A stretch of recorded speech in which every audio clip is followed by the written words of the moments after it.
D'abord, il y a eu cette imposante colonne de fumée menaçant tout l'horizon au-dessus du port de Beyrouth. Puis, une puissante déflagration et une deuxième. L'explosion a graduellement tout soufflé sur son passage. Du quartier voisin d'Ashrafiyeh à des kilomètres plus loin, dans le quartier central de Hamra, certains ont vu venir l'inéluctable et cherché un abri. D'autres ont carrément été pris par surprise. Sous les décombres, les morts, les blessés, partout. Des milliers d'habitants de Beyrouth, Agar, ont dû se rendre à pied dans les hôpitaux qui ont vite été débordés. Nous étions à la maison, raconte cette femme, et nous avons entendu un bruit comme des feux d'artifice. Nous pensions qu'un conteneur avait pris feu dans le port. Quelques secondes plus tard, nous avons été projetés dans les airs.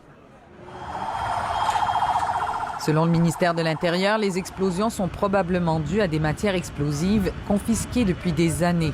2700 tonnes de nitrate d'ammonium qui sont restées là dans l'indifférence des autorités. Inacceptable, a dit le président Michel Aoun, qui appelle à un état d'urgence pour les 2 prochaines semaines. Les responsables de la catastrophe seront jugés, a promis le Premier ministre en direct à la télévision libanaise.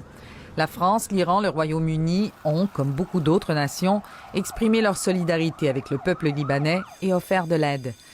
Plus étonnant peut-être, Israël, toujours en guerre avec le Liban, a aussi offert une aide humanitaire et médicale par le biais de canaux diplomatiques. C'est le moment de transcender les conflits, peut-on lire sur le compte Twitter de l'armée israélienne. Le sort continue de s'acharner sur le pays du Cèdre et sa population. Le Liban connaît sa pire crise économique depuis des décennies. Dépréciation de sa monnaie inédite, hyperinflation, licenciements massifs et restrictions bancaires drastiques. La grogne sociale est alimentée depuis des mois. La nuit tombée, l'incendie au port contrôlé, Beyrouth, blessé dans sa chair et sans électricité, est de nouveau plongé dans le noir quasi total. Une nuit qui semble ne plus vouloir faire place à la lumière le jour venu. Ici Marie-Ève Bédard, Radio-Canada, Paris.